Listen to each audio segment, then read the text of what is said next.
Bellevue are a big threat. Joe Screen, their skipper, is a World Under-21 finalist and riding superbly. Oxford's Martin Dugard jointly holds the lap record here at Peterborough. But Hans Nielsen, their 3 times former world champion, was concussed in a fall in Poland and has been told to rest. I hit the fence and I was concussed badly. I was out for about 3 minutes and I can't remember a thing till I woke up about half an hour in hospital later. So a bit unfortunate. I couldn't ride Friday night for my club either, and the doctor told me I really have to sit out this one as well. So hopefully by next Friday I should be okay. But even so, you know, the team aren't doing too bad so far, and hopefully they can still do it without me. Ipswich arrived as defending champions and straight into an argument about the exhausts on Chris Louis' bikes. They came under close scrutiny, but Louis was finally given clearance to ride them.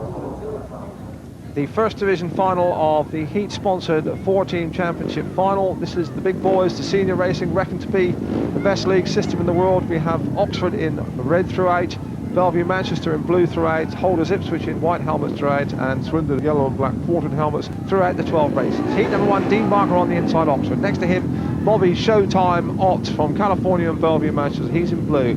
In white, it's Chris Louis from the Holders Ipswich, son, of course, of the legendary East Anglian Tiger Louis. On the outside, now veteran New Zealander Mitch Shearer, and a real canny campaigner. Heat number 1, up to the first corner. Shearer's made the drop from the outside. Second place is Barker, third place is Ott, and Chris Louis for Ipswich, the Holders, is at the back.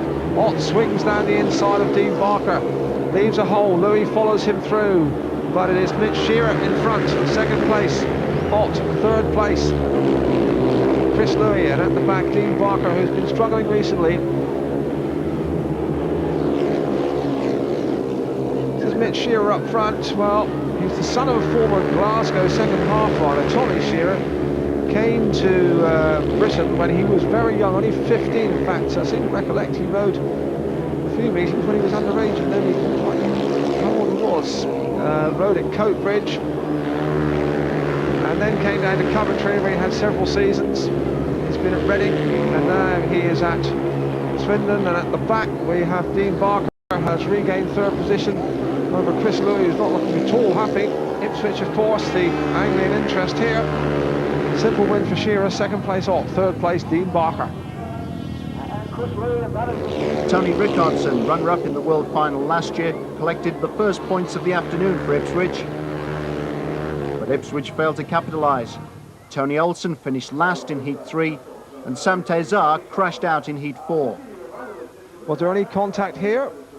Not in the least. He just lifted and, well, went straight on. You're supposed to turn left there, Sunshine. Bellevue had already scored 10 points, Oxford 6, Swindon 5, Ipswich just 3. Heat number 5 on the inside. It's been Nielsen for Swindon in yellow and black. Next to him in white, it is David Norris, the reserve, coming in white for Ipswich. Then we have Jason Lyons, and on the outside, Dean Barker in red. Away go the tapes. It's a battling old start. Woof. And who's going to prevail? Dean Barker just about gets around the outside, but then it is Jason Lyons, rather Nielsen. Nielsen and Lyons together, and Dean Barker, and they are really swapping positions here with quite a devastating effect. Norris is there as well, having a real go. He's the reserve, he's in white, and Jason Lyons in the back now. So Jimmy Nielsen in front. Second place in the red helmet, Dean Barker. Third place, it is David Norris, the young reserve brought in by John Louis to replace Tony Olsen. And Lyons at the back, and that's a surprise. The Australian now makes his move down the inside of Norris, and they're swapping and ducking positions here on the last lap now. Jimmy Nielsen will prevail. Lyons is really having to work terribly hard, gets up here. Barker holds on. Lyons is third, and that was quite a race. Another blank for Ipswich in Heat 5 and in Heat 6 when Sam Tezar fell for the second time in his 2 rides. It was getting painful for the Ipswich followers. Going into Heat 7, Bellevue had 13 points, Oxford 11, Swindon 9, and Ipswich just 3. Heat 7 on the inside, it's David Smart for Swindon, just back with the West Country club. He had a spell at Milburn Hall actually before the ill-fated Fenton was pulled out of business. Next to him in red, Troy Butler, Queenslander riding from Oxford. Grade 3 in blue has Joe Screen from Bellevue, had a really very comfortable ride his first time around here at Walton. And on the outside, Chris Louis from Ipswich, and the Witches will be looking for something a bit special from Chris. He had a duck last time out. It's a rare old tight battle, and here comes Louis around the outside. Louis around the outside of Screen in third place. It is Butler, and this is better for the East Anglian crowd. Terrific first corner from Chris Louis. He was certainly at the start the quickest, but he flew around the boards there, kept it all straight. That really takes some courage. And now Joe Screen is right on his back wheel, and Troy Butler's in contention. Hit the fence. How did he hold on there? Butler definitely touched the fence as he entered there. And Screen and Butler, and it's a rare old race, this one. Louis under all kinds of pressure. Joe Screen coming down the inside. Still Louis holds on into the last lap, 347 exciting metres, and Butler tries to dive from under Screen. Screen is after it. Louis is holding on under all kinds of attack here. He has ridden well. He's going to win it. 3 points for Ipswich, second place Screen, third place Butler, and that really was a race for the connoisseur. Chris Lou's win wasn't really enough to help Ipswich, and Swindon's hopes of winning disappeared when Mitch Shearer was excluded from Heat 8. He protested long and loud and was fined £100 for his trouble. There's no way there was a touch at all, none whatsoever, and asked the referee to come and have a look at it. This is an important meeting for Swindon and riders and everything, and they were trying to get me excluded. Tell the referee to come and have a look at the We come in again for Heat 8, and it's Justin Elkins, the reserve, that's coming in.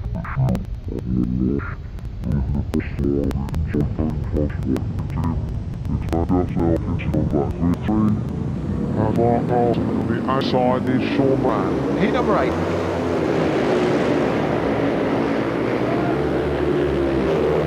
Well, there goes Moran around the outside of Ricardson. Brilliant Speedway. Ricardson going back down the inside, giving nothing away. Absolutely elbow to elbow at full throttle. Who will prevail? It's Moran. He leads at second place.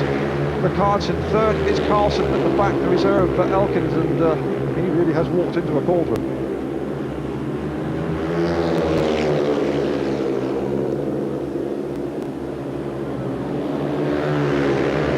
So a battle royal. These two have unbeaten previously. Ricardson drifting out with the dirt is making ground around the outside, moving up. Oh, terrific. Elbow to elbow. And Ricardson has really pulled off a master stroke. To ride around the outside of Sean Moran really is something extra special, and he pulled it off, and he is leaving him in his wake. Quite sensational. Puts Ipswich right back in with a shame. Ricardson wins at second place, Moran third place is Carlson, and that really is one for the archives. If you want to see Speedway and overtaking, you'll never see a better example. Going into heat number 9, the lowest scorers graded race, and with Bellevue now, 4 clear, they're on 17, Oxford 13, Swindon and Ipswich both on 9. We look across the lineup for heat number 9. On the inside is Jason Lyons from Bellevue. He has 3 points, he's in blue. Next to him in the white helmet is the rip-roaring Czechoslovakian Zdeněk Tisar, who's twice bit the dust. Grid number 3 in yellow and black, David Smart, no score yet from Swindon. And on the outside it is Troy Butler from Oxford, and he will be in the red helmet. So 4 points of difference. Can Ipswich get back into contention? If the Czechoslovakian can hold on for 4 laps, they might.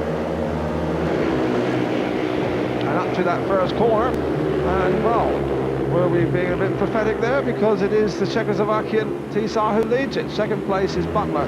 Third place is Lyons. And Ipswich, who had a disastrous start, but only Ricardson really showing kind of sparkle. And the holders, of course, suddenly beginning to end back into contention. Much better ride from Zdeněk Tisar, who hit the fence on the first corner in his first time out, and hit the fence on the third corner his second time out. He has Troy Butler run on his tail, and now this is interesting because Jason Lyons has pulled out from Bellevue. It's going to narrow the gap, and he's under all kinds of pressure now from Troy Butler, the red helmet colour, and he almost picked up his back wheel there. So with Bellevue not gaining a point from heat number 9, it's going to change the leaderboard around a bit. The Ipswich rider into second place, Butler. Third place was David Smart. Well, Bellevue will stay in front, but the gap has narrowed.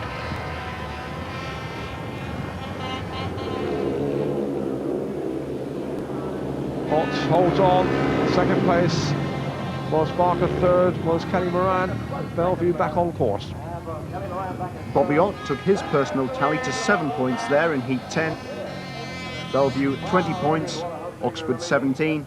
If Joe Screen could finish ahead of Oxford's Mark Carlson, Bellevue would be the new First Division 14 champions. Heat 11. And there goes Screen. He actually got out of the start pretty well for a big lad. He leads it. Second place is Louis. Third place is Mark Carlson from Oxford. So it is looking very good for Bellevue Manchester. And Screen keeping a very tight line around the inside with Chris Louis looking very lively, but Screen will know what he's got to do here. I don't suppose he'll be too aggrieved if Louis goes by, as indeed he does, providing he can just keep ahead of Mark Carlson, and that's will put Oxford 4 points clear. So whatever happens in the final race, the Aces will triumph.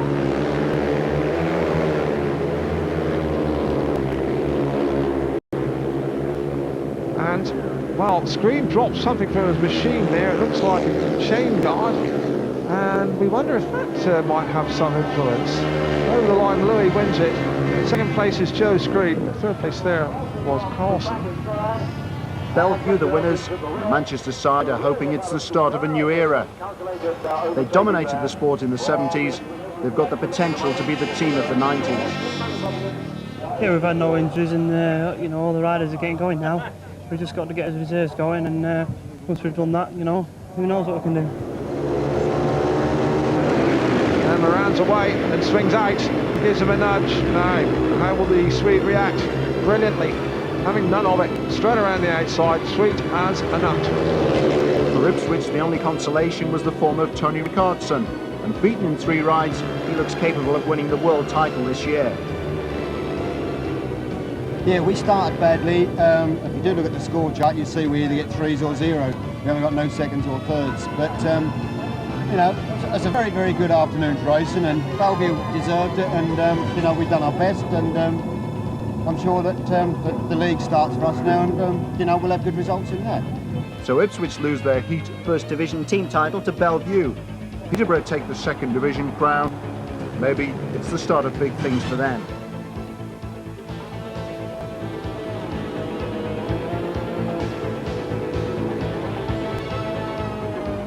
Join us next week for motor racing from Snetterton, featuring the British Formula 2 Championship. But from all of us at Peterborough, good night.